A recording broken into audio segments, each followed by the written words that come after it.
اعوذ باللہ من الشیطان الرجیم بسم اللہ الرحمن الرحیم یا ایھا الذین آمنوا لا تحرموا طیبات ما احل اللہ لکم ولا تعتدوا ان اللہ لا يحب المعتدین صدق اللہ العظیم۔ شرائع سماویہ میں کھانے پینے کی چیزوں میں حلت و حرمت، تحلیل و تحریم جو ہے یہ بہرحال ایک اہم موضوع ہے۔ یہ موضوع آپ کو یاد ہوگا سورہ بقرہ سے چل رہا ہے مسلسل، کہ مشرکانہ اوہام کی وجہ سے ان کے ہاں بہت سی چیزوں کے بارے میں نسل بعد نسل کچھ چیزیں ذہنوں میں بیٹھ گئی تھیں کہ یہ چیزیں حرام ہیں، اور یہ کہ اس قسم کی چیزیں جو ہیں پھر ذہنوں سے، دلوں سے، مزاجوں سے نکلنے میں بہت وقت لیتی ہیں اور بار بار جو ہے اس کی طرف توجہ دلانی پڑتی ہے۔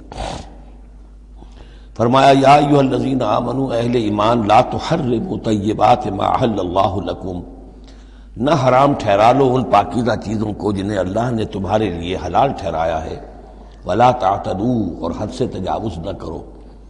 یہ بھی ہوتا ہے کہ کچھ لوگ اپنے تقویٰ کے جوش میں اور بہت زیادہ نیکی کے جذبے میں بھی بہت سی چیزیں کہ جو حلال ہیں ان کو اپنے اوپر حرام کر بیٹھتے ہیں۔ ان اللہ لا يحب المعتدین، یقیناً اللہ تعالی حد سے تجاوز کرنے والوں کو پسند نہیں کرتا۔ وَكُلُوا مِمَّا رَزَقَكُمُ اللَّهُ حَلَالًا طَيِّبًا، کھاؤ ان چیزوں میں سے جو تمہارے رب نے تمہیں دی ہیں، اللہ نے دی ہیں، جو حلال بھی ہیں طیب بھی ہیں، حلال ہوں قانونی طور پر، صاف ستھری ہوں، پاک ہوں۔ وَاتَّقُوا اللَّهَ الَّذِي أَنتُم بِهِ مُؤْمِنُونَ، اور اس اللہ کا تقوی اختیار کیے رکھو کہ جس پر تمہارا ایمان ہے۔ لا یؤاخذکم اللہ باللغو فی ایمانکم، یہ قسموں کے سلسلے میں سورہ بقرہ میں بھی بات آئی تھی، اب آخری حکم آ رہا ہے۔ اللہ تعالیٰ مؤاخذہ نہیں کرے گا تم سے تمہاری قسموں میں سے جو لغو ہوتی ہیں، بغیر کسی مقصد کے، بغیر کسی ارادے کے، واللہ باللہ تکیہ کلام کے طور پر استعمال کرنا، جو عربوں کی خاص عادت تھی اور آج تک ہے۔ تو اس کو ظاہر بات ہے کوئی نہیں سمجھتا کہ یہ قسم کھا رہا ہے، یہ تو گویا کہ ان کا تکیہ کلام ہے، تو اس پر مؤاخذہ نہیں ہے۔ وَلَٰكِن يُؤَاخِذُكُم بِمَا عَقَّدتُّمُ الْأَيْمَانَ، لیکن اللہ مؤاخذہ کرے گا ان چیزوں پر کہ جو تم نے قسم باندھی ہے، عقدتم، اب اس میں تاکید باب تفعیل ہے، پورے اہتمام کے ساتھ تم نے ایک بات طے کی ہے، اس پر قسم کھائی ہے۔ فَكَفَّارَتُهُ، اب اگر ایسی قسم کو توڑنا ہو تو اس کا ایک کفارہ ہے۔ فَكَفَّارَتُهُ إِطْعَامُ عَشَرَةِ مَسَاكِينَ مِنْ أَوْسَطِ مَا تُطْعِمُونَ أَهْلِيكُمْ، اس کو کھانا کھلانا ہے 10 مساکین کو، محتاج کو، وہ اوسط کھانا کہ جو تم اپنے گھر والوں کو کھلاتے ہو۔ او کسوتہم، یا پھر ان کو کوئی کپڑا دینا ہے۔ او تحریر رقبہ، یا تیسری شکل یہ ہے کہ کسی غلام کو آزاد کرنا ہے۔ فمن لم یجد، اور اگر کسی کے پاس ان تینوں کی کوئی صورت موجود نہ ہو، کوئی بالکل فقیر ہے اور بالکل اس کے پاس کچھ نہیں ہے، مفلس ہے، فصیام ثلاثۃ ایام، تو 3 دن کے وہ روزے رکھے۔ ذالک کفارۃ ایمانکم اذا حلفتم، یہ کفارہ ہے تمہاری قسموں کا جب کہ تم وہ قسم کھا بیٹھو۔ واحفظوا ایمانکم، اور اپنی قسموں کی حفاظت کرو۔ کذالک، اس کا مطلب یہ نہیں کہ لازماً ان کو برقرار رکھو، یعنی کہ قسم اگر ایسی ہے کہ جو کھولنی ہے، توڑنی ہے، جذبات میں کھا بیٹھے ہیں تو کفارہ دو، یہ بھی اس کی حفاظت میں آ گیا۔ واحفظوا ایمانکم کذالک یبین اللہ لکم آیاتہ لعلکم تشکرون، اس طرح اللہ تعالیٰ تمہارے لیے اپنی آیات کو واضح فرما رہا ہے تاکہ تم شکر کرو، حق ادا کرو۔ یا ایھا الذین آمنوا، اب یہ شراب اور جوئے کے بارے میں بھی آخری حکم۔ یا ایھا الذین آمنوا انما الخمر والمیسر والانصاب والازلام رجس من عمل الشیطان فاجتنبوہ لعلکم تفلحون، اہل ایمان، یقیناً شراب اور جوا اور بت اور پانسے یہ سب گندے کام ہیں، شیطان کے عمل میں سے ہیں۔ فاجتنبوہ، تو اس سے بچ کر رہو، لعلکم تفلحون، تاکہ تم فلاح پاؤ۔ تو شراب اور جوا تو پہلے بھی آ چکا ہے، لیکن انصاب اور ازلام وہ تقسیم کرتے تھے پانسوں کے ذریعے سے اور پھر ازلام کے ذریعے سے، ان کا معاملہ وہ بھی ایک جوئے کی قسم بن جاتی تھی۔ تو ان تمام چیزوں کو جو ہے رجس من عمل الشیطان قرار دیا۔ انما یرید الشیطان ان یوقع بینکم العداوۃ والبغضاء، یقیناً شیطان تو یہ چاہتا ہے کہ ان چیزوں کے ذریعے سے تمہارے اندر دشمنی اور بغض پیدا کر دے۔ یہ بہت اہم بات ہے کہ شراب کے نشے میں بھی انسان چونکہ اپنا ہوش اور شعور کھو بیٹھتا ہے، تو اب اسے کچھ معلوم نہیں کیا بکواس اس نے کی ہے، کیا کر رہا ہے، اس سے بھی یہ ہے کہ بہت سے جھگڑے شروع ہو جائیں گے، فساد شروع ہو جائے گا۔ آپ کو معلوم ہے کہ بہت بڑے بڑے راز جو ہیں اس زمانے میں، بڑی بڑی حکومتوں کے، امپائرز کے، سپر پاورز کے، وہ شراب کے نشے میں جو ہے وہ چرا لیے جاتے ہیں اور وہ راز نکل جاتے ہیں۔ تو اللہ تعالیٰ یہ ان چیزوں سے تمہیں بچانا چاہتا ہے، اور شیطان چاہتا ہے کہ تمہارے مابین عداوت اور بغض پیدا کر دے۔ اسی طریقے سے جوئے میں بھی چونکہ آدمی دیکھ رہا ہے، وہ اس نے ہارا، پھر کچھ اور ہارا، پھر کچھ اور ہارا، ایک وقت آتا ہے کہ پھر وہ برسٹ ہو جاتا ہے غصے میں اور وہ آگ بگولا ہو جاتا ہے، اس لیے کہ ظاہر بات ہے اسے نظر آ رہا ہے کہ جو مجھ سے جیت رہا ہے وہ کسی محنت کی وجہ سے نہیں جیت رہا ہے۔ اگر تو کوئی محنت ہو، کوئی کوشش ہو، کسی نے کمایا ہو، تو ظاہر بات ہے اسے انسان گرج نہیں کرتا کہ ٹھیک ہے اس نے محنت کی ہے اور اس نے مجھ سے یہ مزدوری لی ہے یا مجھ سے یہ کمائی حاصل کی ہے۔ لیکن یہ کہ ایک وقت آتا ہے کہ پھر جواری جو ہے وہ آپے سے باہر ہو جاتا ہے۔ انما یرید الشیطان ان یوقع بینکم العداوۃ والبغضاء فی الخمر والمیسر، شیطان تو یہ چاہتا ہے کہ اس شراب اور جوئے کے ذریعے سے تمہارے مابین دشمنی اور بیر پیدا کر دے، اور اس سے بھی آگے وَيَصُدَّكُمْ عَنْ ذِكْرِ اللَّهِ وَعَنِ الصَّلَاةِ، اور یہ کہ تمہیں روکے رکھے اللہ کی یاد سے اور نماز سے۔ یہ معاملہ بھی شراب کا تو بالکل واضح ہے، لیکن یہ کہ جوئے میں بھی یہ ہوتا ہے کہ ایک آدمی دفعہ اس میں لگ جائے تو پھر یہ ہے کہ وہاں سے نکلنا مشکل ہوتا ہے، جیسے تاش کا معاملہ ہے یا اور شطرنج ہے، یہ کھیل ایسے ہیں کہ جن کے اندر لگ کر پھر انسان جو ہے ان چیزوں سے غافل ہو جاتا ہے۔ فَهَلْ أَنْتُمْ مُنْتَهُونَ، تو اب باز آتے ہو یا نہیں؟ یہ انداز جو ہے یہ بڑا سخت ہے۔ اس میں پس منظر میں کیا ہے کہ تمہیں سب سے پہلی بات جو کہی گئی تھی یسألونک عن الخمر والمیسر قل فیہما اسم کبیر ومنافع للناس واسمہما اکبر من نفعہما، تو تمہیں سمجھ لینا چاہیے تھا، اسی وقت بات آ جانا چاہیے تھا۔ جو رخ تھا اللہ تعالیٰ کی جو مصلحت تھی، شریعت کا جو رخ تھا وہ تو واضح ہو گیا تھا۔ خیر چلیے اس پر بھی تم نے نہیں مانا، پھر اگلا قدم ہم نے اٹھایا اور کہا کہ اگر شراب کے نشے میں ہو تو نماز کے قریب نہ جاؤ۔ اس سے تو پھر اب پوری طریقے سے واضح ہو جانا چاہیے تھا کہ دین کی اہم ترین چیز جو ہے وہ نماز ہے، صلاۃ و عماد الدین، دین کا ستون ہے، اور یہ جو شے ہے وہ ہمیں نماز سے روک رہی ہے، تو تمہیں چھوڑ دینا چاہیے تھا۔ بہرحال اب یہ کہ آخری بات ہماری طرف سے آ گئی ہے، فَهَلْ أَنْتُمْ مُنْتَهُونَ، تو اب بھی باز آؤ گے کہ نہیں؟ وَأَطِیعُوا اللَّهَ وَأَطِیعُوا الرَّسُولَ، اور اطاعت کرو اللہ کی اور اطاعت کرو رسول کی صلی اللہ علیہ وسلم، وَاحْذَرُوا، اور بچتے رہو۔ فَإِن تَوَلَّيْتُمْ فَاعْلَمُوا أَنَّمَا عَلَىٰ رَسُولِنَا الْبَلَاغُ الْمُبِينُ، اور اگر تم پھر جاؤ گے، پیٹھ موڑ لو گے، ہمارے اس حکم سے سرتابی کرو گے، فَاعْلَمُوا، تو جان لو، أَنَّمَا عَلَىٰ رَسُولِنَا الْبَلَاغُ الْمُبِينُ، کہ ہمارے رسول پر تو ذمہ داری ہے صاف صاف پہنچا دینے کی۔ یہ حکم اللہ کا ہے، اللہ کا حکم پہنچانا رسول کے ذمہ تھا، رسول نے پہنچا دیا، اپنا کام کر دیا۔ اب معاملہ ہوگا اللہ کا اور تمہارا، اللہ تم سے نپٹے گا، تم سے حساب لے گا۔ یہ جو اب اگلی آیت آ رہی ہے یہ بھی قرآن مجید کے فلسفہ، حکمت اور دین کی بڑی گہری باتوں کے ضمن میں بہت بنیادی آیت ہے، اور اس کا پس منظر یہ ہے کہ جب شراب کے بارے میں اتنا سخت انداز آیا کہ یہ رجسن، گندے کام ہیں، عمل شیطان میں سے ہیں، باز آتے ہو کہ نہیں، تو بہت سے مسلمانوں کو تشویش ہو گئی کہ ہم جو شراب پیتے رہے، اتنا عرصے تک پیتے رہے، یہ گندگی تو ہماری ہڈیوں میں بیٹھ گئی ہوگی۔ آج کا کوئی شخص کہے گا کہ میرا شاید کوئی سیل بھی نہ ہو جسم کا کہ جس میں شراب کے اثرات نہ پہنچ گئے ہوں، تو میں کیسے پاک ہوں گا؟ کس طریقے سے یہ چیز جو ہے اب یہ گندگی میرے جسم میں سے دھلے گی؟ تو یہ تشویش جو ہے اس کو رفع کرنے کے لیے، جیسے تحویل قبلہ کے وقت تشویش ہو گئی تھی کہ 16 مہینے جو ہم نے نمازیں پڑھی، اگر اصل قبلہ تھا کعبہ اور ہم نمازیں پڑھتے رہے بیت المقدس کی طرف رخ کر کے، تو وہ نمازیں تو ضائع ہو گئی، اور نماز ہی تو ایمان ہے۔ وما کان اللہ لیضیع ایمانکم، نہیں اللہ تعالیٰ تمہارے ایمان کو ضائع کرنے والا نہیں ہے۔ ایسے ہی یہاں ان کی دلجوئی کے لیے فرمایا لیس علی الذین آمنوا وعملوا الصالحات جناح فیما طعموا، ان لوگوں پر جو ایمان لائے اور جنہوں نے نیک عمل کیے کوئی گناہ نہیں ہے اس میں جو کچھ پہلے کھا پی چکے۔ کسی شے کی حرمت کے قطعی حکم کے آنے سے پہلے جو کچھ کھایا پیا گیا جبکہ اس کی حرمت کا اعلان نہیں ہوا تھا، تو اس کا کوئی گناہ ان پر نہیں رہے گا، یہ کوئی ان کی ہڈیوں میں بیٹھ جانے والی شے نہیں ہے۔ یہ مورل لا ہے، یہ فزیکل لا نہیں ہے۔ فزیکل لا میں تو ہوتا ہے کہ کچھ چیزوں کے اثرات جو ہیں وہ دائمی ہو جاتے ہیں، مورل لا میں تو یہ ہے کہ بڑے سے بڑا گناہ ہو، کوہ احد جتنے گناہ ہوں، صدق دل سے توبہ کی جائے سب صاف ہو جائیں گے۔ التائب من الذنب کمن لا ذنب لہ، گناہ سے حقیقی معنی میں توبہ کرنے والا بالکل ایسے ہے جیسے اس نے کبھی گناہ کیا ہی نہیں تھا، وہ تو نامہ اعمال جو ہے بالکل دھل جاتا ہے۔ لہذا اس تشویش کو اپنے قریب مت آنے دو۔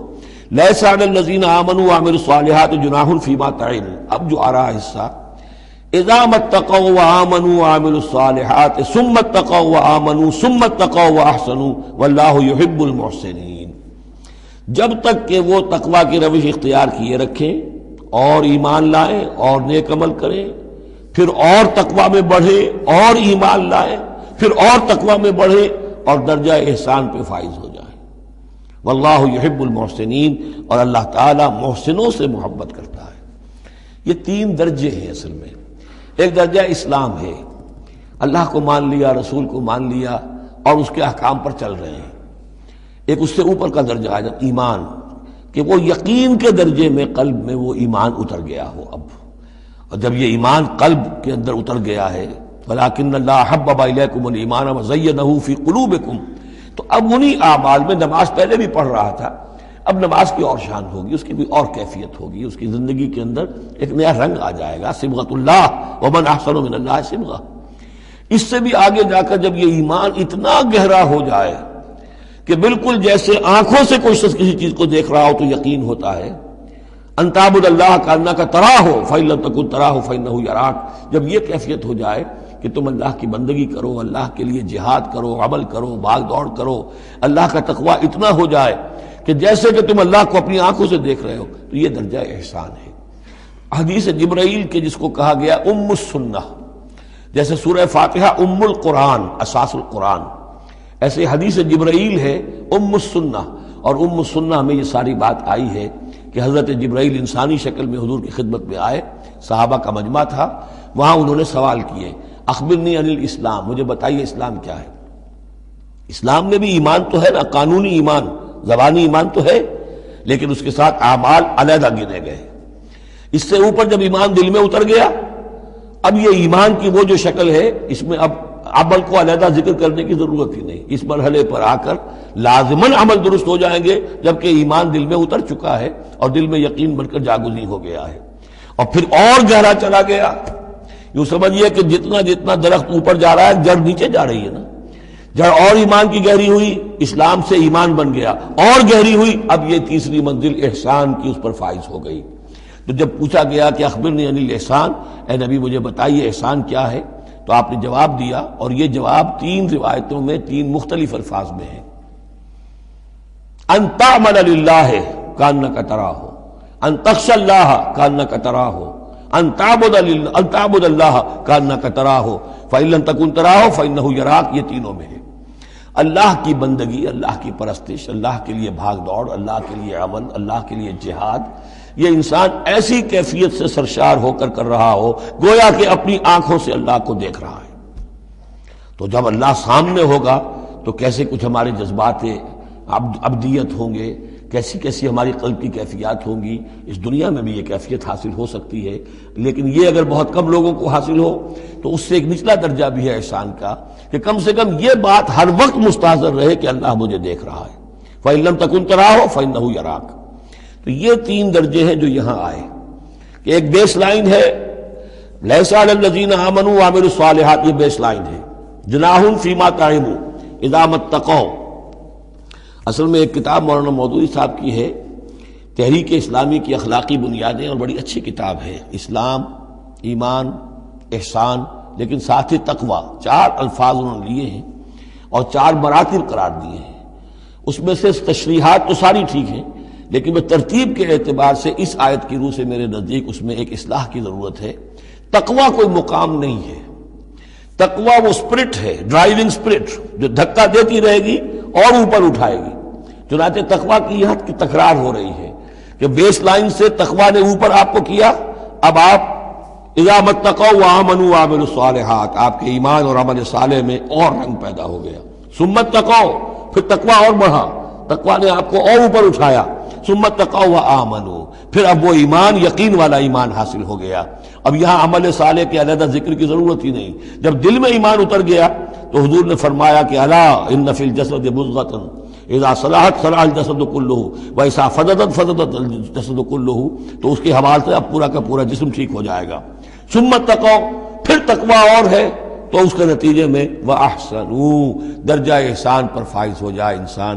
اللہم ربنا اجعلنا منہم واللہ یحب المحسنین، اللہ اپنے ایسے محسن بندوں کو، درجہ احسان تک پہنچ جانے والے بندوں کو، جیسا کہ اس سے پہلے آیا تھا ابو وسمو، ایک غلط راستہ ہے کہ اندھے ہو گئے بہرے ہو گئے، اللہ نے پھر ڈھیل دی اور اندھے ہو گئے اور بہرے ہو گئے، اللہ نے اور ڈھیل دی اور اندھے ہو گئے اور بہرے ہو گئے.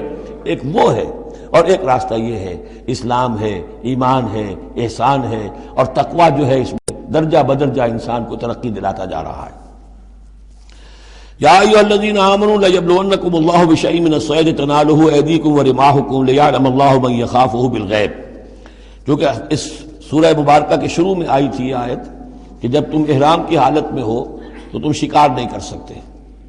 تو اب اللہ تعالیٰ کی ایک سنت ہے، وہ آزماتا ہے، سخت ترین امتحان لیتا ہے. فرض کیجئے کہ ایک قافلہ جا رہا ہے بیچارے حاجیوں کا، اور انہوں نے احرام باندھا ہوا ہے، کوئی شے نہیں ہے، کھانے کے لیے کچھ نہیں ہے، لیکن اب جو ہے ہرن صاحب جو ہے اٹکیلیاں کرتے ہوئے قریب آ رہے ہیں، اور وہ پکڑ نہیں سکتے، قتل نہیں کر سکتے، احرام میں ہیں، بھوک بھی ہے، لیکن یہ کہ چاہے تو ذرا سا نیزہ مارے تو ہرن کو پکڑ کو جو ہے وہ شکار کر لیں، یا ویسے ہی بھاگ کر پکڑ لیں، لیکن یہ کہ اس کی اب ان کو اجازت نہیں ہے.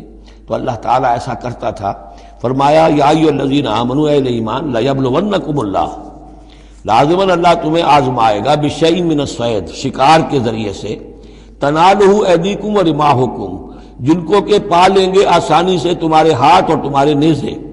لیعلم اللہ من یخافہ بالغیب، تاکہ اللہ دیکھ لے کہ کون ہے وہ لوگ کہ جو غیب میں ہوتے ہوئے بھی اللہ سے ڈرتے رہتے ہیں. کہ موقع ہے، بھوک بھی ہے، ہرن بھی بالکل پاس ہے، بالکل قابو میں ہے، جیسے چاہے شکار کر لیں، لیکن ہاتھ بندھے ہوئے ہیں، اس لیے احرام باندھا ہوا ہے. تو جس کے دل میں ایمان ہوگا وہ اپنی بھوک کو برداشت کرے گا، اللہ کے حکم کو نہیں توڑے گا. فمن اہتدی بعد ذلک، اب کسی سے غلطی ہو گئی، تجاوز کر بیٹھا، بھوک کا غلبہ زیادہ تھا، فلہ عذاب علیم، اس کے لیے دردناک عذاب ہے. البتہ یہ کہ آگے چل کر اس کے لیے ایک کفارہ بھی بتا دیا گیا ہے. یا ایھا الذین آمنوا لا تقتلوا الصید وانتم حرم، دیکھو اہل ایمان، جب تم احرام کی حالت میں ہو تو کسی شکار کو قتل مت کرو. ومن قتلہ منکم، تو جو کوئی تم میں سے انہیں قتل کر بیٹھے، شکار کر بیٹھے، جان سے مار بیٹھے، متعمدن، جان بوجھ کر، فجزاء مثل ما قتل من النعم، تو پھر اس کا کفارہ ہوگا ویسا ہی ایک حیوان، ویسا ہی ایک چوپایا اللہ کی راہ میں صدقہ کیا جائے، اور وہ اس کا گویا کہ کفارہ بنا دیا جائے. کیسا ہے کہ اگر آپ نے ہرن مارا ہے تو پھر بکری یا بھیڑ، نیل گائے اگر مار لی ہے تو پھر گائے. اسی طریقے سے جس قسم کا، جس سائز کا اور جس اسٹیچر کا آپ نے وہ حیوان جو ہے شکار کیا، اسی کا اسے ایک برابر کا چوپایا دینا ہوگا. فجزاء مثل ما قتل من النعم یحکم بہ ذوی عدل منکم، دو آدمی تمہارے جو ہوں معتبر، وہ چاہیے کہ وہ اس کی گواہی دے کہ ہاں یہ جانور جو اس نے شکار کیا ہے یہ اس کے برابر ہو جائے گا. ہدیم بالغ الکعبہ، اور یہ ہدی ہوگی اب یہ جانور، کعبے تک اس کا پہنچنا ہے، کعبے کی نظر ہوگا یہ. او کفارۃ، یا پھر اس کا ایک کفارہ اور بھی ہے، طعام مساکین، کچھ مساکین کو کھانا کھلانا، صدقہ فطر کے حساب سے ہے یہ جو فقہا نے لکھا ہے. او عدل ذالک صیامن، یا اتنے ہی روزے رکھنا. وہ بھی دیکھنا ہوگا کہ جانور جو تھا، بکری تھی، ہرن تھا، کتنے آدمی اس کو کھا سکتے تھے، اتنے آدمیوں کو کھانا کھلاؤ، یا پھر اتنے دن کے جو ہے وہ عدل ذالک صیامن روزے رکھو. لیذوق وبال امرہ، تاکہ وہ اپنے کیے کا کی سزا جو ہے وہ پالے. عفا اللہ عما سلف، اللہ معاف کر چکا ہے جو کچھ کے پہلے ہو چکا. ومن عادا، لیکن جو پھر ابھی دوبارہ کرے گا، اعادہ کرے گا، فینتقم اللہ منہ، تو اللہ تعالیٰ اس سے انتقام لے گا. واللہ عزیز الانتقام، اور یقیناً اللہ تعالیٰ زبردست ہے، انتقام لینے والا، بدلہ لینے والا. احل لکم صید البحر وطعامہ متاعا لکم، البتہ یہ کہ اگر کشتیوں کے ذریعے سے، جہازوں کے ذریعے سے حاجی لوگ آ رہے ہوں تو ان کے لیے چھوٹ ہے، وہ احرام کی حالت میں بھی جو مچھلی ہے اس کا شکار کر سکتے ہیں. احل لکم صید البحر، سمندر کا، دریا کا جو شکار ہے وہ تمہارے لیے حلال کیا گیا. وطعامہ متاعا لکم وللسیارہ، اور اس کا جو دریا کا کھانا ہے وہ تمہارے لیے بہت اچھا جو ہے فائدے کی چیز ہے اور سب مسافروں کے لیے۔ اور آج آپ کو معلوم ہے کہ یہ سی فوڈ جو ہے یہ دنیا میں کس قدر یعنی اب معروف بھی ہے، محبوب بھی ہے، مقبول بھی ہے، اور بہت سی برائیوں سے اور بیماریوں سے بچانے والا بھی ہے۔ سی فوڈ یہ تو اب ایک بڑا سمجھیے کہ پوری دنیا کے اندر غذا کا ایک نیا خزانہ ہے کہ جو سامنے آیا لوگوں کے۔ تو فرمایا وَطَعَامُهُ مَتَاعًا لَكُمْ وَلِلسَّيَّارَةِ، اس کا جو طعام ہے جو سمندر کے اندر اللہ نے پیدا کیا ہوا ہے، مچھلیاں ہیں یا اور کوئی اسی طریقے کی اللہ نے تمہارے لیے کھانے کی چیزیں پیدا کی ہیں۔ وَحُرِّمَ عَلَيْكُمْ صَيْدُ الْبَرِّ مَا دُمْتُمْ حُرُمًا، لیکن خشکی پر شکار کرنا تمہارے لیے جب تک کہ تم احرام میں ہو حرام کر دیا گیا۔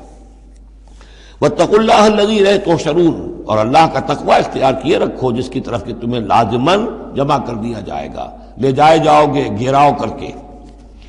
جعل اللہ الکعبۃ البیت الحرام قیاما للناس، اللہ تعالیٰ نے کعبے کو جو بیت الحرام ہے، بزرگی والا گھر ہے، اسے لوگوں کے قیام کا باعث بنا دیا ہے۔ والشہر الحرام، اور شہر حرمت والا شہر بھی اللہ تعالیٰ نے معین کیا ہے۔ والہدیہ، اور قربانی کے جانور، ان کا بھی ذکر ہو چکا ہے اس سورت کے شروع میں۔ والقلائد، اور وہ جانور جن کے گلوں میں پٹے ڈال دیے گئے ہوں نشانی کے طور پر کہ یہ کعبے کے لیے ہدی کے جانور ہیں، یہ سب اللہ تعالیٰ کی طرف سے ہے، اس کی توثیق ہو رہی ہے۔ یعنی یہ کوئی تمہاری جاہلیت کی روایات نہیں ہے، یہ چیزیں جو ہیں کعبے کی حرمت اور عظمت، اسی طریقے سے شہر حرام، اسی طریقے سے ہدی کے جانور، اور وہ کہ جن کے گلوں میں پٹے پڑے ہوئے ہوں ہدی کے جانور ہونے کے اعتبار سے۔ ذالک لتعلموا ان اللہ یعلم ما فی السماوات و ما فی الارض، یہ اس لیے کہ تم اچھی طرح جان لو کہ اللہ تعالیٰ کو آسمانوں اور زمین کی ہر شے کا علم حاصل ہے۔ ان اللہ بکل شیء علیم، اللہ تعالیٰ ہر چیز کا علم رکھتا ہے۔ اس کے مقابلے میں 4 چیزیں آئیں گی جو ان کے ہاں حرام ہو گئی تھی، ان کو پھر کہا جا رہا کہ اس کے لیے کوئی سند نہیں ہے کتاب میں موجود، وہ بعد میں آئیں گی۔ اعلموا ان اللہ شدید العقاب، جان لو کہ اللہ تعالیٰ سزا دینے میں بہت سخت ہے۔ وان اللہ غفور الرحیم، اور اللہ غفور الرحیم بھی ہے، یعنی اس کی تو دونوں شانیں ہیں۔ اب تم دیکھو کہ تم اپنے آپ کو کس شان کے ساتھ متعلق کر رہے ہو، کس کا مستحق بنا رہے ہو، اس کی عقوبت کا یا اس کی رحمت اور مغفرت کا۔ ما علی الرسول الا البلاغ، ہمارے رسول پر سوائے پہنچا دینے کی کوئی ذمہ داری نہیں، باقی ساری ذمہ داری اب تمہاری ہے۔ واللہ یعلم ما تبدون وما تکتمون، اور اللہ جانتا ہے جو کچھ کہ تم ظاہر کرتے ہو اور جو کچھ کہ تم چھپاتے ہو۔ قل لا يستوي الخبيث والطيب، اے نبی کہہ دیجئے ناپاک اور پاک برابر نہیں ہو سکتے۔ ولو اعجبك كثرة الخبيث، چاہے ناپاک شے کی کثرت جو ہے وہ تمہاری آنکھوں کو اچھی لگے۔ آدمی تو چاہتا ہے بہتات ہونی چاہیے بس ہر چیز کی، ناجائز حرام سے آیا ہوا مال ہو، جمع ہو گیا ہے، اچھا لگے گا آپ کو، ہے خبیث ہو۔ تو خبیث اور طیب برابر نہیں ہو سکتے، چاہے کثرت جو ہے خبیث کی وہ جو آنکھوں کو چکا چوندھ تو کرتی ہے، نظر کو خیرہ کرتی ہے، چمک تہذیب حاضر کی۔ فاتقوا اللہ یا اولی الالباب لعلکم تفلحون، تو اللہ کا تقوی اختیار کرو اے ہوش مندو تاکہ تم فلاح پاؤ۔ یا ایھا الذین آمنوا لا تسألوا عن اشیاء ان تبد لکم تسؤکم، اہل ایمان ان چیزوں کے بارے میں سوال نہ کرو کہ وہ اگر تم پر کھول دی جائیں، واضح کر دی جائیں تو تمہیں اچھی نہیں لگیں گی، تمہیں بری لگیں گی۔ بعض چیزوں کی طرف سے اللہ تعالیٰ نے خود خاموشی اختیار کی ہوتی ہے، خام خواہ سوال کر کر کے اور اس کو اپنے اوپر جو ہے ذمہ داری کو بڑھا لینا، یہ بھی ایک جو خاص قسم کی مذہبی ذہنیت ہوتی ہے، کھودنے کریدنے کی اور بال کا کھال اتارنے کی، اس کا نتیجہ یہ نکلتا ہے۔ چنانچہ حج کے بارے میں جب آیت نازل ہوئی وَلِلَّهِ عَلَى النَّاسِ حِجُّ الْبَيْتِ مَنِ اسْتَطَاعَ إِلَيْهِ سَبِيلًا، یہ سورہ آل عمران میں ہم پڑھ آئے ہیں۔ تو ایک صاحب کھڑے ہو گئے کہ حضور کیا ہر سال فرض ہے؟ حضور نے سوال سن لیا لیکن سنا انسنا کر دیا، دوسری طرف رخ کر لیا۔ اب وہ ادھر تشریف لے آئے، حضور کیا ہر سال فرض ہے؟ حضور نے پھر جو ہے اس سے اغماض برتا، پھر آپ نے رخ موڑ لیا، تیسری مرتبہ پھر آپ ناراض ہوئے کہ دیکھو اگر میں ہاں کہہ دوں تو قیامت تک کے لیے ہر سال حج فرض ہو جائے گا۔ جس چیز کے اندر اللہ تعالیٰ نے اجمال رکھا ہے اس میں تمہاری اس میں بہتری ہے، جو شخص ہر سال کر سکتا ہو کرے، لیکن یہ کہ فرضیت جو ہے اس کے ساتھ ہر سال کی قید اللہ نے نہیں لگائی۔ تم سوال کر کے اپنے لیے تنگی پیدا کر لو، جیسے وہ گائے کے بارے میں کیسا رنگ ہو اور کیا اس کی عمر ہو اور کیسی گائے ہو، یہ ساری چیزیں اسی طرح کی ہیں۔ لیکن یہ کہ ان تسألوا عنہا حین ینزل القرآن تبد لکم، اگر تم سوال کرو گے جبکہ ابھی قرآن کا نزول جاری ہے تو وہ ظاہر کر دی جائے گی۔ اللہ تعالیٰ نے اپنی حکمت کے تحت اس کے اوپر پردے ڈالے ہوئے ہیں. وہ سمجھتا ہے کہ اس میں تمہارے لیے تنگی ہو جائے گی، بہت زیادہ ہو جائے گا، لیکن اگر سوال کرو گے تو پھر وہ ظاہر کر دی جائے گی. عفا اللہ عنہا، اللہ تعالیٰ نے اس میں درگزر سے کام لیا ہے، تو پر نرمی کی ہے. یہ کسی نسیان کی وجہ سے نہیں ہے، بھول کی وجہ سے نہیں ہے، غلطی کی وجہ سے نہیں ہے، معاذ اللہ. واللہ غفور رحیم غفور حلیم، اللہ غفور ہے اور حلم والا ہے. قد سألها قوم من قبلکم ثم اصبحوا بها کافرین، تم سے پہلے کی قوم یہ اہل کتاب جو ہے اسی قسم کے سوال کرتے رہے اور پھر یہ کہ وہ اس کے انکار کرنے والے بن گئے.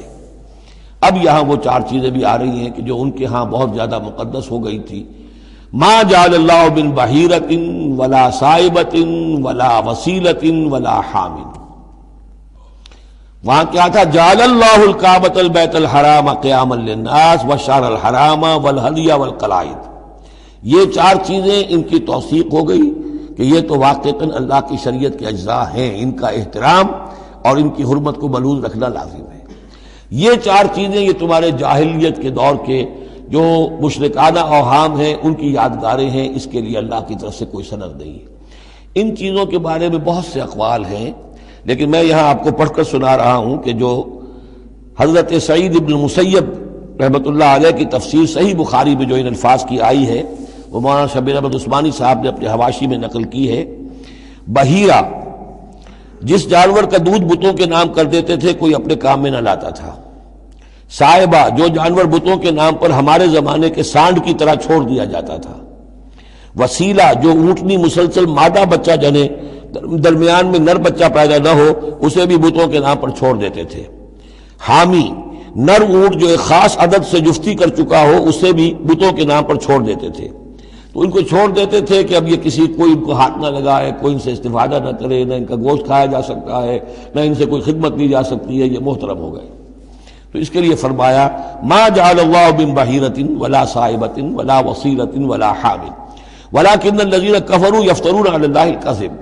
بلکہ یہ تو وہ لوگ جنہوں نے کفر کیا وہ افتراء کرتے رہے ہیں، جھوٹ گھڑتے رہے ہیں، اللہ کے ذمے یہ باتیں لگاتے رہے ہیں.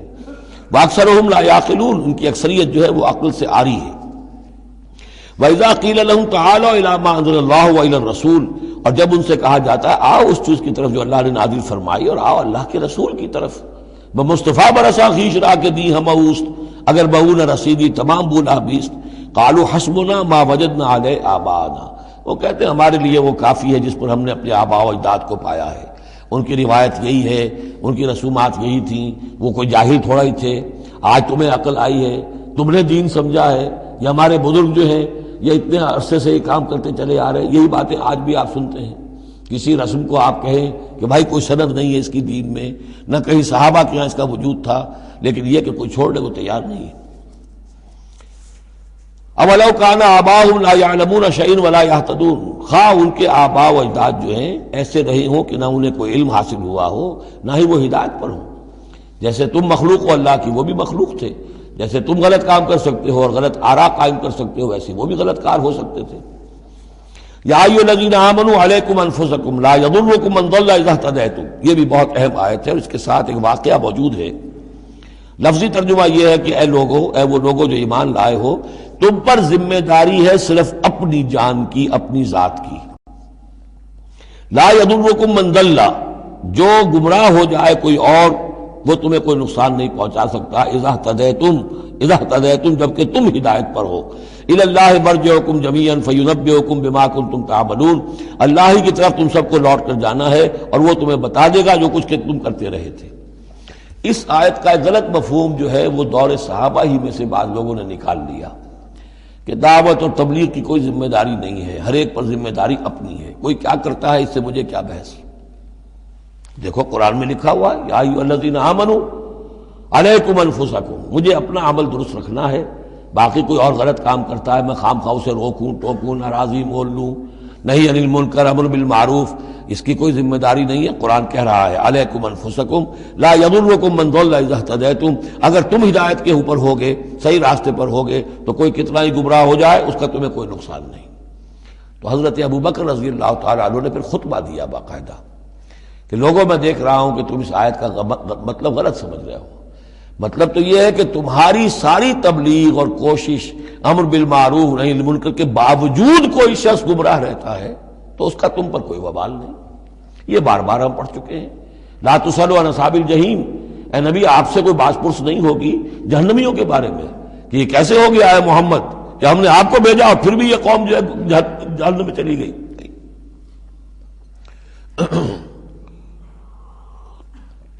لیکن جہاں تک دعوت، تبلیغ، نصیحت، نہی عن المنکر، امر بالمعروف، یہ فرائض میں سے ہے. یہ فرض ساقط نہیں ہوتا اس آیت کی روح سے، بلکہ تمہاری ساری کوشش کے باوجود اب کوئی شخص ہے، والد ہے، بچہ فرض کیجئے اس کا کہیں آوارہ ہو گیا ہے، اپنی امکانی حد تک کوشش کیے جا رہا ہے، نہیں بچہ راستے پر آ رہا، تو ظاہر بات ہے کہ اللہ کے ہاں اگر اس نے پوری کوشش کی ہے، جد و جہد کی ہے، کوئی کوتاہی نہیں چھوڑی ہے اس میں، تو اب اس کا وبال اس پر تو نہیں آئے گا. لیکن اپنا فرض ادا کرنا لازم ہے. یا ایھا الذین آمنوا علیکم انفسکم لا یضرکم من ضل اذا اہتدیتم الی اللہ مرجعکم جمیعا فینبئکم بما کنتم تعملون. تو تم سب کو لوٹ کر جانا ہے اللہ ہی کی طرف اور پھر وہ تمہیں جتلا دے گا جو کچھ کہ تم کرتے رہے تھے. یا ایھا الذین آمنوا شہادۃ بینکم اذا حضر احدکم الموت حین الوصیۃ اثنان ذوی عدل منکم. اہل ایمان تمہارے مابین شہادت کا نصاب، جبکہ تم میں سے کسی کی موت کا وقت آ جائے اور وہ وصیت کر رہا ہو تو دو معتبر اشخاص کا ہونا چاہیے. جو وصیت کر رہا ہے، اور ظاہر بات ہے کہ وصیت ایک تہائی سے زیادہ میں نہیں ہو سکتی، لیکن کسی کی زیادہ بڑی جائیداد ہے تو ایک تہائی کی بات بھی تو بڑی ہو سکتی ہے. تو وصیت کے وقت دو گواہ ضرور بنا لو کہ یہ وصیت کی گئی. او آخران من غیرکم، اور وہ جو گواہ ہیں وہ تمہارے لوگوں میں سے ہونے چاہیے، خاندان میں سے، اس آبادی میں سے، قبیلے میں سے، جو معروف ہوں، جانتے ہوں.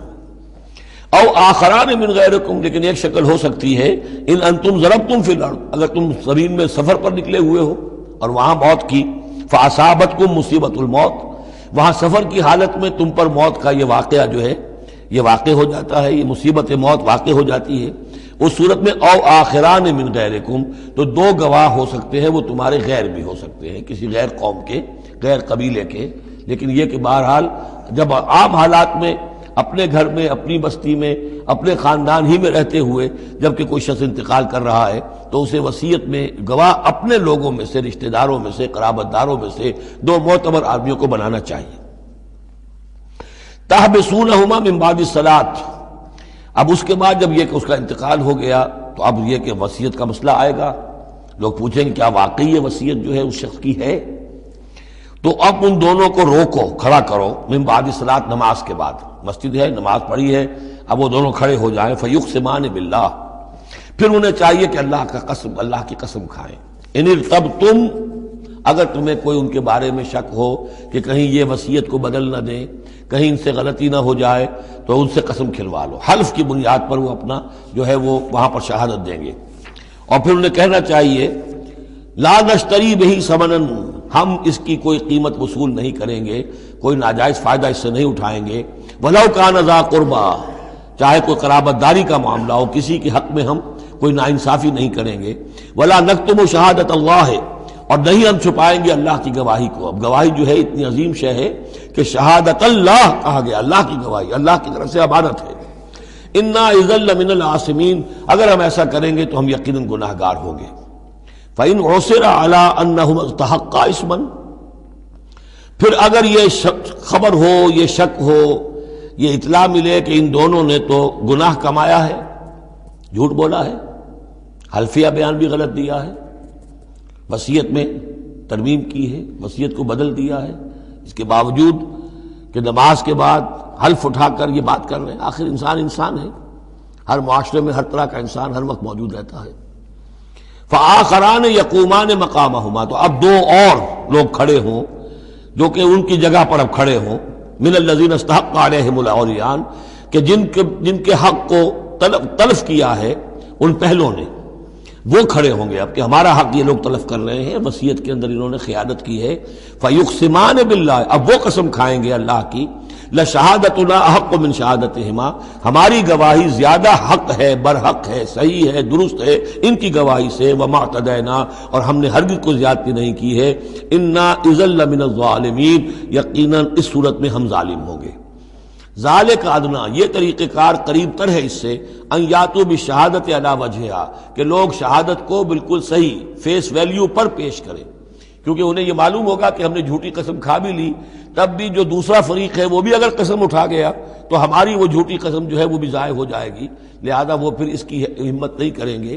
یہی معاملہ ہے کہ جو آئے گا، اگر کوئی کسی شخص کو اپنی بیوی کے اوپر شک ہے، شک کیا اس نے دیکھا ہے بدکاری کرتے ہوئے، تو وہ اگر 4 مرتبہ قسم کھا کر کہے کہ جو میں کہہ رہا ہوں میں نے دیکھا ہے اور اس نے یہ بدکاری کی ہے، تو وہ 4 گواہوں کے برابر ہو جائے گی ایک شخص کی گواہی۔ لیکن یہ کہ اس کا جواب بھی یہ ہے کہ بیوی بھی اگر 4 مرتبہ قسم کھا کر کہہ دے کہ یہ جھوٹ بول رہا ہے، مجھ پر تہمت لگا رہا ہے، تو اس کی جو گواہی ہے وہ ساقط ہو جائے گی۔ تو یہ دونوں طرف سے اللہ تعالیٰ نے بیلنس کیا ہے کہ تاکہ یہ دونوں امکانات موجود رہیں۔ ذالک ادنیٰ ان یاتوا بالشہادۃ علی وجہہا، یہ قریب تر ہے، اس سے مناسب تر ہے کہ لوگ گواہی جو ہے وہ صحیح شکل میں پیش کریں، اور یخافوا ان ترد ایمان بعد ایمانہم، کہ انہیں یہ خوف رہے کہ قسمیں جو ہیں لوٹا دی جائیں گی، الٹی کر دی جائیں گی ان کی قسموں کے بعد۔ واتقوا اللہ واسمعوا، اور ڈرتے رہو اور سنتے رہو اور سن رکھو، واللہ لا یہدی القوم الفاسقین، اللہ ایسے فاسقوں کو ہدایت نہیں دیتا۔ اب یہ آخری 2 رکوع جو ہے سورہ مبارکہ کے، اس میں جو ایک نقشہ کھینچا گیا ہے وہ حضرت مسیح علیہ السلام اور ان کے ساتھ اللہ تعالیٰ کا ایک مخاطبہ اور مکالمہ قیامت کے دن کا، اور اس کے پس منظر میں یہ گویا کہ پوری ایک داستان ایک نئی شان سے سامنے آتی ہے۔ یوم یجمع اللہ الرسل، اس دن کا تصور کرو جس دن اللہ تعالیٰ تمام رسولوں کو جمع کرے گا۔ فیقول ماذا اجبتم، اور پوچھے گا آپ لوگوں کو کیا جواب ملا تھا، آپ کی قوموں نے کیا معاملہ کیا آپ کے ساتھ۔ قالوا لا علم لنا، وہ کہیں گے ہمیں کچھ معلوم نہیں، اللہ تعالیٰ کی جناب میں زبان کھولنے سے بچیں گے۔ انک انت علام الغیوب، اللہ تو سب کچھ جاننے والا ہے، غیبوں کا جاننے والا ہے، علام الغیوب ہے، تمام چھپی باتوں کا جاننے والا ہے، تیرے تجھ پر منکشف ہے۔ اذ قال اللہ یا عیسی ابن مریم، اب خاص پیشی جو ہے وہ ہو رہی ہے حضرت عیسیٰ ابن مریم کی۔ وہ دنیا میں پوجے گئے، اللہ کے بیٹے بنائے گئے، ثالث و ثلاثہ قرار دیے گئے، لہذا اب ان کو جو شرمندگی اٹھانی پڑے گی اللہ تعالیٰ کے سامنے، اس کا نقشہ کھینچا گیا ہے۔ اذ قال اللہ یا عیسی ابن مریم اذکر نعمتی علیک، اور جب کہے گا اللہ تعالیٰ کہ اے مریم کے بیٹے عیسیٰ ذرا میرے ان انعامات کو یاد کرو جو تم پر ہوئے، وعلی والدتک، اور تمہاری والدہ پر ہوئے، اذ ایدتک بروح القدس، جبکہ میں نے تمہیں مدد پہنچائی، تائید کی تمہاری روح القدس سے، جبرائیل کے ذریعے سے، تکلم الناس فی المہد وکہلا، تم نے گفتگو کی لوگوں کے ساتھ، پگھوڑے میں بھی، گود میں بھی، انفینسی میں بھی، اور کہلن، اور پوری طریقے سے جوان اور پورے طریقے سے ایک ایڈلٹ کی حیثیت سے بھی۔ وَإِذْ عَلَّمْتُكَ الْكِتَابَ وَالْحِكْمَةَ وَالتَّوْرَاةَ وَالْإِنْجِيلَ، اب وہ الفاظ آگے آل عمران والے، اور یاد کرو ہمارے اس احسان کو جب میں نے تمہیں سکھائی کتاب بھی اور حکمت بھی، یعنی تورات بھی اور انجیل بھی، درمیان کا واو یعنی کے معنی میں آئے گا، واو تفسیر۔ وَإِذْ تَخْلُقُ مِنَ الطِّينِ كَهَيْئَةِ الطَّيْرِ بِإِذْنِي، اور یاد کرو جب کہ تم بناتے تھے گارے سے پرندے کی ایک شکل میرے حکم سے، فَتَنفُخُ فِيهِ فَتَكُونُ طَيْرًا بِإِذْنِي، پھر تم اس میں پھونک مارتے تھے تو وہ ایک اڑتا ہوا پرندہ ہو جاتا تھا میرے حکم سے۔ وَتُبْرِئُ الْأَكْمَحَ وَالْأَبْرَصَ بِإِذْنِي، اور تم اچھا کر دیتے تھے مادرزاد اندھے کو بھی اور کوڑھی کو بھی میرے حکم سے۔ وَإِذْ تُخْرِجُ الْمَوْتَىٰ بِإِذْنِي، اور جب کہ تم مردے کو کھڑا کر دیتے تھے، چلنے والا بنا دیتے تھے، بِإِذْنِي، میرے حکم سے۔ وَإِذْ كَفَفْتُ بَنِي إِسْرَائِيلَ عَنْكَ، اور یاد کرو میرے اس احسان کو کہ میں نے بنی اسرائیل کے ہاتھ روک لیے تم سے، ان کے ہاتھ تم تک نہیں پہنچنے دیے۔ یہ وہی واقعہ ہو گیا کہ حضرت مسیح گرفتار نہیں ہوئے۔ حضرت مسیح کو عین اس وقت جب کہ وہ پولیس والے داخل ہوئے باغ میں، 4 فرشتے اترے ہیں اور لے کر آسمان پر چلے گئے۔ وَإِذْ كَفَفْتُ بَنِي إِسْرَائِيلَ عَنْكَ، میں نے ہاتھ روکے رکھے بنی اسرائیل کے تجھ سے۔ اِذْ جِئْتَهُم بِالْبَيِّنَاتِ، جب تم ان کے پاس آئے کھلے معجزوں کے ساتھ۔ فَقَالَ الَّذِينَ كَفَرُوا مِنْهُمْ، تو کہا ان لوگوں نے جنہوں نے ان میں سے کفر کیا، إِنْ هَذَا إِلَّا سِحْرٌ مُبِينٌ، نہیں ہے یہ تو بالکل کھلا یقیناً، إِنْ هَذَا إِلَّا، نہیں ہے یہ مگر کھلا جادو۔ وَإِذْ أَوْحَيْتُ إِلَى الْحَوَارِيِّينَ، اور پھر ذرا یاد کرو میرے اس احسان کو کہ میں نے اشارہ کر دیا، دل میں ڈال دیا وحی کی حواریین کی طرف. یہ وحی خفی، حواریین کو ظاہر بات ہے وحی جلی جو ہے، وحی نبوت تو نہیں آ سکتی، لیکن جیسے کہ شہد کی مکھی کے لیے وحی کا لفظ آ گیا ہے، آسمانوں کو وحی کی اللہ تعالیٰ نے، تو یہ وحی خفی ہے. وَإِذْ أَوْحَيْتُ إِلَى الْحَوَارِيِّينَ، اور جب میں نے اشارہ کیا، الہام کر دیا حواریین کو، ان آمنوا بی وبرسولی، ایمان لاؤ مجھ پر بھی اور میرے رسول پر بھی. قالوا آمنا واشهد بأننا مسلمون، اور انہوں نے کہا کہ ہم ایمان لائے اور اے عیسیٰ آپ بھی گواہ رہیے کہ ہم اللہ کے فرما برداروں میں سے ہیں. اذ قال الحواریون، اور ذرا یاد کرو اس واقعے کو جب کہ حواریین نے یہ کہا، یا عیسی ابن مریم، اے عیسیٰ مریم کے بیٹے، حل تستطیع ربک، کیا آپ کے رب کو یہ قدرت حاصل ہے، ان ینزل علینا مائدۃ من السماء، کہ ہم پر آسمان سے ایک دسترخوان اتر آئے. قال اتقوا اللہ ان کنتم مؤمنین، تو عیسیٰ نے کہا کہ اللہ کا تقوی اختیار کرو اگر تم ایمان رکھتے ہو، ایسی دعائیں نہیں کرنی چاہیے، ایسے مطالبے نہیں کرنے چاہیے. قالوا نريد ان ناكل منها، انہوں نے کہا نہیں، ہم چاہتے ہیں کہ آسمان سے ایک خوان اترے اور اس میں ہمارے لیے غذا ہو اور ہم اس میں سے کھائیں. وتطمئن قلوبنا، اور ہمارے دل بالکل مطمئن ہو جائے. یعنی وہ ایسی بات ہو گئی جیسے حضرت ابراہیم نے کہا تھا ارنی کیف تحیی الموتیٰ، اس طرح کا کوئی مشاہدہ وہ بھی مانگ رہے تھے. وَنَعْلَمَ، اور ہمیں یہ معلوم ہو جائے پوری طریقے سے، ان قد صدقتنا، کہ آپ نے جو باتیں بھی ہم سے کہی ہیں بالکل سچی ہیں، کسی شک و شبے کی کوئی گنجائش نہیں. وَنَكُونَ عَلَيْهَا مِنَ الشَّاهِدِينَ، اور ہم ان تمام باتوں پر پورے گواہ بن جائیں، ہمیں وہ یقین کامل حاصل ہو جائے کہ پھر ہم آپ کی جانب سے جب تبلیغ کریں لوگوں کے اندر تو ہمارے اپنے دل میں کہیں کسی شک و شبے کا کوئی کانٹا چبھا ہوا باقی نہ رہ گیا ہو. قال عیسی ابن مریم، تو اس پر حضرت عیسیٰ ابن مریم نے دعا کی، اللہم ربنا انزل علینا مائدۃ من السماء، اے اللہ، اے ہمارے رب، اتار دے ہم پر ایک دسترخوان، ایک خوان بھرا ہوا آسمان سے، تکون لنا عیدن، وہ ہمارے لیے ایک عید بن جائے گا، جشن کی بات ہو جائے گی، آسمان سے خاص تیرے ہاں سے کھانا ہمارے لیے آئے، لأولنا وآخرنا، ہمارے پہلوں کے لیے بھی پچھلوں کے لیے بھی، وآیۃ منک، اور ایک نشانی بن جائے گی تیری جانب سے، وارزقنا، اور ہمیں رزق عطا فرما، وانت خیر الرازقین، اور یقیناً تو بہترین رزق دینے والا ہے. قال اللہ، اللہ نے جواباً ارشاد فرمایا، انی منزلها علیکم، ٹھیک میں نازل کر دوں گا وہ تم پر، فمن یکفر بعد منکم، لیکن پھر اس کے بعد جو کوئی کفر کی روش اختیار کرے گا، فانی اعذبہ عذابا لا اعذبہ احد من العالمین، تو پھر اس کو میں وہ عذاب دوں گا جو تمام جہانوں میں کسی اور کو نہیں دوں گا. یعنی جب اس طرح کا خرق عادت کوئی چیز دکھا دی جائے، کھلا معجزہ، پھر رعایت نہیں ہوتی. چنانچہ قوموں کا معاملہ یہی تھا. قوم سمود نے مطالبہ کیا حضرت صالح علیہ السلام سے کہ ابھی اس چٹان میں سے ایک گابن جو اونٹنی برآمد ہو جانی چاہیے، وہ اونٹنی جو ہے برآمد ہو گئی، لیکن اب رعایت نہیں تھی. اب اگر ایمان نہیں لاؤ گے تو اب کہہ دیا گیا چند دن ہے تم بس ہو گے، اب اس کے بعد ختم ہو جاؤ گے. اس لیے کہ اس قسم کی نشانیاں دکھانے کے بعد پھر وہ رعایت نہیں رہتی، مہلت ختم ہو جاتی ہے. یہ بات بہت تفصیل سے آئے گی سورہ شعراء میں کہ اے نبی، یہ جو آپ سے نشانیاں مانگ رہے ہیں اور ہم نہیں دکھا رہے، یہ ان کی خیر خواہی میں، اگر جس قسم کی نشانی یہ مانگ رہے ہیں وہ ہم دکھا دیں گے تو ان کی مہلت ابھی ہمیں ختم کرنی ہوگی، پھر ان کو مزید رعایت نہیں دی جا سکے گی. اور اس قسم کے معجزے دیکھ کر پہلے بھی کوئی ایمان نہیں لایا، نہ یہ لائیں گے. اندر جو فساد ہے نیت کا، وہ کہاں انہیں ماننے دے گا. نہ قوم صالح نے مانا، حالانکہ ان کو اپنی نگاہوں کے سامنے انہوں نے ایسا معجزہ دیکھ لیا. حضرت عیسیٰ کے معجزوں کو یہودیوں نے نہیں مانا، جادو قرار دیا. تو معجزے سے ایمان تو کوئی لایا نہیں سوائے وہ جادوگر جو تھے حضرت موسیٰ علیہ السلام سے جن کا مقابلہ ہوا تھا. باقی یہ کہ عام قوم جو ہے، فرعون تو ایمان نہیں لایا، فرعون کے جو درباری ہیں وہ ایمان نہیں لائے.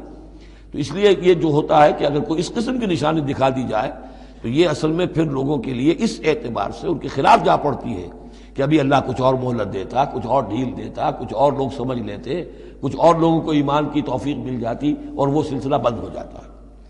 قال اللہ انی منزلها علیکم فمن یکفر بعد منکم، میں نازل تو کر دوں گا تم پر وہ، لیکن پھر اس کے بعد جو کوئی بھی تم میں سے کوئی کفر کی روش اختیار کرے گا، ناشکری کرے گا، فإنی اعذبہ عذابا لا اعذبہ احد من العالمین، تو پھر اس کو عذاب وہ دوں گا جو تمام جہانوں میں کسی اور کو نہیں دوں گا. وَإِذْ قَالَ اللَّهُ يَا عِيسَى ابْنَ مَرْيَمَ، اب یہ آخری ڈراپ سین ہے اس کا اور بہت سخت ہے یہ. اور جب کہے گا اللہ تعالیٰ اے مریم کے بیٹے عیسیٰ اَأَنْتَ قُلْتَ لِلنَّاسِ اتَّخِذُونِي وَأُمِّيَ إِلَٰهَيْنِ مِن دُونِ اللَّهِ، کیا تم نے کہا تھا لوگوں سے کہ مجھے اور میری ماں کو بھی الہ بنا لینا، معبود بنا لینا اللہ کے سوا، تم نے کہا تھا؟ قال سبحانک، حضرت عیسیٰ فرمائیں گے، عرض کریں گے اللہ تو پاک ہے، ما یکون لی ان اقول ما لیس لی بحق، میرے لیے کیسے ممکن تھا کہ میں وہ بات کہتا جس کے کہنے کا مجھے کوئی حق حاصل نہیں۔ ان کنت قلتہ فقد علمتہ، اگر میں نے وہ بات کہی ہوتی تو پروردگار وہ تیرے علم میں ہوتی۔ تعلم ما فی نفسی، تو جانتا ہے جو کچھ میرے جی میں ہے، ولا اعلم ما فی نفسک، میں تو نہیں جانتا جو تیرے جی میں ہے۔ انک انت علام الغیوب، یقیناً تو تمام غیبوں کا جاننے والا ہے، حقیقت تیری نگاہ کے سامنے تو موجود ہے۔ ما قلت لہم، میں نے ہرگز ان سے کچھ نہیں کہا، الا ما امرتنی بہ، مگر وہی کچھ جس کا کہ تو نے مجھے حکم دیا تھا، ان اعبدوا اللہ ربی و ربکم، اور وہ یہی بات تھی کہ میں نے ان سے یہی کہا تھا کہ پرستش کرو اور بندگی کرو اللہ کی جو میرا بھی رب ہے اور تمہارا رب ہے، مجھ بھی رب ہے۔ وکنت علیہم شہیدا ما دمت فیہم، اور میں تو ان کے اوپر جب تک ان میں موجود تھا ان کا نگران تھا، ان کے اوپر میں ان کی دیکھ بھال کر رہا تھا۔ یہاں یہ خبردار ہونا نگرانی کرنے کے معنی میں ہے۔ وکنت علیہم شہیدا ما دمت فیہم فلما توفیتنی، جب تو نے مجھے اٹھا لیا، اب یہاں بھی توفیتا موت کے معنی میں نہیں ہے، انی متوفی کا، وہ یاد رکھ لیجیے ساری بحث جو میں کل کر چکا ہوں۔ جب تو نے مجھے اٹھا لیا، کنت انت الرقیب علیہم، تو اس کے بعد تو ظاہر ہے کہ تو ہی نگران تھا ان پر، وانت علی کل شیء شہید، اور یقیناً تو ہر چیز پر نگران ہے، ہر چیز پر گواہ ہے، ہر چیز سے باخبر ہے۔ ان تعذبہم فانہم عبادک، اگر تو انہیں عذاب دے تو وہ تیرے بندے ہیں، تجھے کل اختیار حاصل ہے، جس طرح چاہے عذاب دے۔ وَإِن تَغْفِرْ لَهُمْ، اور اے اللہ اگر تو انہیں بخش دے، فَإِنَّكَ أَنْتَ الْعَزِيزُ الْحَكِيمُ، تو زبردست ہے، حکمت والا ہے۔ یہ بہترین انداز ہے، میں درخواست بھی ہے، معافی کی درخواست بھی ہے، وہ اپنی شفقت رافت نوع انسانی کے حق میں انبیاء کے اندر جو ہوتی ہے، لیکن اس سے آگے بڑھ کے بھی نہیں کہہ سکتے۔ مقام عبدیت یہی ہے، العبد عبد وان ترقى والرب رب وان تنزل، اختیار تیرا ہے۔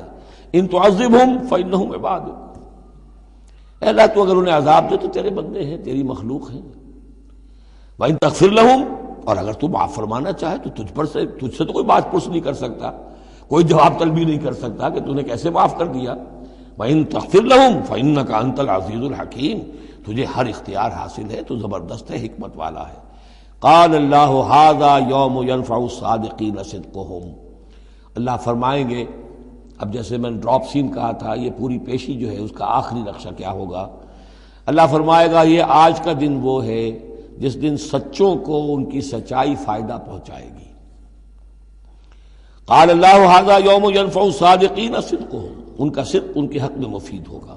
لہم جنات تجری من تحتہا الانہار خالدین فیہا ابدا، ان کے لیے باغات ہیں جن کے دامن میں ندیاں بہتی ہوں گی، ان میں وہ ہمیشہ ہمیشہ رہیں گے، فیہا ابدا۔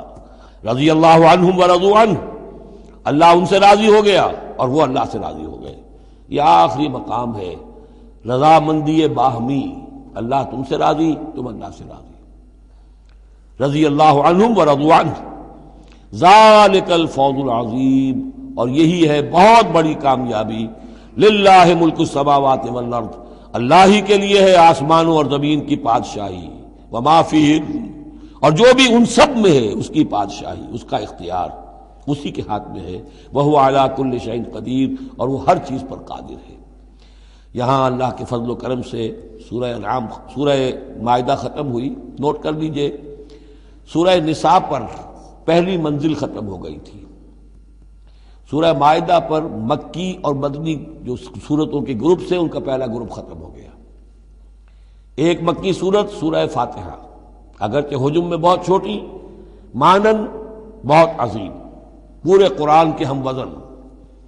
وَلَقَدْ آتَيْنَاكَ سَبْعًا مِنَ الْمَثَانِي وَالْقُرْآنِ الْعَظِيمِ، یہ سورہ ہجر میں آیت پڑھیں گے اور اس کے بارے میں یہی رائے ہے مفسرین کی کہ یہ سورہ فاتحہ کے بارے میں۔ لیکن چار یہ عظیم ترین صورتیں جو ہیں، جو مدنیات ہیں، بقرہ، آل عمران، نساء اور مائدہ، اور دو دو کے جوڑوں کی شکل میں۔ ان کا عمود کیا تھا؟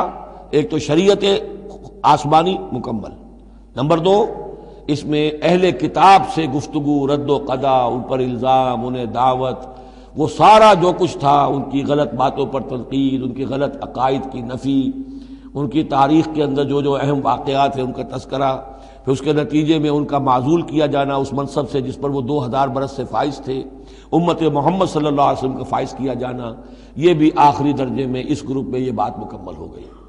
اگلا گروپ، چونکہ چند منٹ ابھی ہمارے پاس ہے، نوٹ کر لیجئے تاکہ کل ہمیں اس پہ وقت صرف نہ کرنا پڑے۔ اگلا گروپ میں نے پہلے ہی دن آپ کو بتایا تھا کہ اس اعتبار سے بڑا متوازن ہے، اس میں 2 سورتیں مکی ہیں، 2 مدنی ہیں۔ الانعام الاعراف مکیات، الانفال التوبہ مدنیات۔ ان میں جو تقسیم ہے، جو مکیات ہیں اور مدنیات ہیں اس گروپ کی، اس میں سارا معاملہ ہے مشرکین عرب کے ساتھ۔ اب آپ یہ محسوس کریں گے سورہ انعام کو پڑھتے ہوئے کہ جیسے ایک بالکل نئے ماحول میں آ گئے ہیں۔ ہم 4 روز سے جو پڑھ رہے تھے، سورہ بقرہ، سورہ آل عمران، سورہ نساء، سورہ مائدہ، منافقین سے باتیں اور یہودیوں سے، نصارہ سے، ان سے، اب یہاں جو ہے ساری باتیں ہوں گی مشرکین عرب سے۔ یہ مکی صورتیں ہیں۔ ابھی وہاں نفاق نہیں تھا، منافقت کا کوئی ذکر بھی نہیں ملے گا آپ کو۔ ابھی اہل کتاب کا تذکرہ تو آپ کو مل جائے گا سورہ انعام کے اندر، سورہ اعراف میں، لیکن کوئی ان سے گفتگو نہیں، کوئی براہ راست خطاب نہیں۔ تو میں نے اس کے لیے اپنے ذہن میں ایک چیز رکھی ہوئی ہے کہ یہ 2 جنتیں ہیں قرآن مجید کے اندر، وَلِمَنْ خَافَ مَقَامَ رَبِّهِ جنتان۔ ایک قرآن مجید کی مکی جنت ہے، ایک قرآن مجید کی مدنی جنت ہے۔ مدنی جنت کی ہم سیر کر رہے تھے، یہ 4 دن سے ہم یہ 4 صورتیں جو پڑھ رہے تھے، یہ در حقیقت یہ مدنی قرآن ہے، مدنی جنت ہے، اس کی ہم نے سیر کی ہے۔ اب مکی قرآن میں ہم داخل ہوں گے، اور اس میں یہ جو 2 صورتیں ہیں، یہ حضور کے جو قیام مکہ کا دور ہے اس کے تقریباً آخری زمانے کی ہے۔ یہ گویا کہ اس اعتبار سے مشرکین جو تھے عرب کے اور جو بنی اسماعیل تھے، ان پر اتمام حجت اسی طور سے جس طور سے کہ اہل کتاب پر اتمام حجت ہے ان مدنی صورتوں میں، اسی طور پر مشرکین عرب پر، بنی اسماعیل پر اتمام حجت ان 2 صورتوں میں ہے۔ پھر ان میں ایک بڑی پیاری تقسیم ہے۔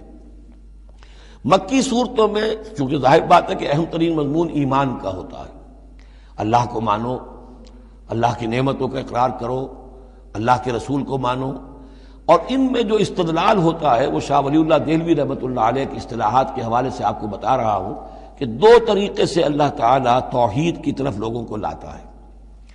التذکیر بآلاء اللہ، اللہ کے احسانات، اللہ کی عظمت، اللہ کی نشانیاں، اللہ کی قدرت، اللہ کی صناعیاں، یہ تو آیات آفاقیہ، آیات انفسیہ، اور اللہ کے احسانات تم پر، ان کی نعمتوں کا تذکرہ، اس کو کہتے ہیں التذکیر بآلاء اللہ، اللہ کے احسانات اور اس کی قدرت کے جو کرشمے ہیں ان کے حوالے سے یاد دہانی، تذکیر۔ اللہ تعالیٰ کا ایمان ہمارے اندر ہے، ڈورمنٹ ہے، بالقوہ ہے، سویا ہوا ہے، اسے جگانے کے لیے یہ آیات قرآنیہ آتی ہیں، اسے ایکٹیویٹ کرنے کے لیے وہ پوٹینشیل ایمان ایکچوئل ایمان بن جائے، لیکن اس کے لیے تذکیر ہے، یاد دہانی۔ اس تذکیر کا ایک پہلو ہے تذکیر بآلاء اللہ، اللہ کی نعمتوں، اس کی صناعیوں، اس کی قدرتوں کے حوالے سے اللہ کی ایمان کی دعوت۔ ایک ہے التذکیر بایام اللہ، اللہ کے دنوں کے حوالے سے۔ اللہ کے دنوں میں سب سے بڑے دن وہ ہیں جن میں اللہ تعالیٰ نے بڑی بڑی قوموں کو تہس نہس کر دیا۔ پوری قوم نوح غرق کر دی گئی، پوری قوم عاد برباد کر دی گئی، نسیا منسیہ، پوری قوم سمود ختم کر دی گئی، چند ساتھی اہل ایمان اور وقت کے رسول بچا لیے گئے۔ ایک کشتی پر حضرت نوح اور ان کے ساتھی، محدود چند اہل ایمان، باقی پوری نوع انسانی اس وقت تک اتنی ہی تھی، ختم ہو گئی۔ اس طرح قوم عاد پوری ختم ہو گئی، حضرت ہود اور چند لوگ بچا لیے گئے۔ قوم سمود پوری ختم ہو گئی، حضرت صالح اور چند اہل ایمان بچا لیے گئے۔ قوم شعیب پوری ختم ہو گئی، مدین کے لوگ، صرف حضرت شعیب اور ان کے چند ساتھی بچا لیے گئے۔ عمورہ اور صدوم کی بستیاں برباد کر دی گئی، صرف حضرت لوط علیہ السلام اور ان کی بیٹیاں وہاں سے نکل سکی ہیں، باقی پوری قوم ختم ہو گئی۔ تو یہ ایام اللہ، آل فرعون غرق کر دیے گئے۔ یہ اللہ کی سنت رہی ہے کہ جب بھی کبھی اس نے کسی قوم کی طرف رسول کو بھیجا، نبی نہیں، رسول، جب رسول بھیج دیا گیا، اب اگر قوم نے رسول کو رد کر دیا تو پھر اس کے ساتھ رعایت نہیں ہے، پھر وہ قوم ختم کر دی جائے گی، گویا کہ ثابت ہو گیا ان میں کوئی خیر نہیں ہے۔ جیسے آپ کسی باغ میں سے پتے وتے جھاڑ جھکاڑ جمع کر کے آگ لگا دیتے ہیں تو گویا کہ یہ دنیا کے باغ کے اندر اب یہ جھاڑ جھکاڑ ہے، ان میں کوئی خیر رہا ہی نہیں۔ نبی کے رسول کے آنے کے بعد بھی یہ لوگ جو ہیں ان کی آنکھیں نہیں کھلی تو معلوم ہوا کہ اب ان کے اندر کوئی خیر نہیں ہے، تو ان کو ختم کر دیا جائے اور زمین کو پاک کر دیا جائے، یہ زمین کا بوجھ ہے، زمین کے لیے گندگی ہے، پاک کر دیا جائے۔ یہ ایام اللہ ہے جن کا ذکر قرآن مجید میں بار بار آتا ہے۔ اس کے علاوہ ایام کا معاملہ پھر ایک ابتدا ہے، ازل کے اندر کیا ہوا ہے وہ بھی تو یوم ہی ہے نا، ٹائم کے حوالے سے، اور پھر کیا ہوگا ابد میں، آخرت میں کیا ہوگا۔ یہ جو ہے سلسلہ تخلیق اور ازلی حقائق، اور پھر یہ کہ بعث بعد الموت، اور پھر کیا ہونا ہے عالم برزخ میں، اور پھر کیا ہونا ہے عالم آخرہ میں، اور پھر کیا ہوگا وہاں پر اصحاب جنت بھی ہوں گے، اصحاب جہنم بھی ہوں گے، اور وہ بھی ہوں گے کہ جو درمیان میں ہوں گے۔ تو یہ تمام چیزیں جو ہے یہ آئیں گی سورہ اعراف کے اندر۔ تو یہ تقسیم ہے توحید کے موضوع پر، یہ دونوں صورتیں بہت جامع، لیکن اول سورہ انعام کے اندر التذکیر بآلاء اللہ، اور ثانیاً سورہ اعراف اس میں آئے گی التذکیر بایام اللہ۔ اس کا سب سے بڑا مضمون جو ہے وہ اس پر مشتمل ہے۔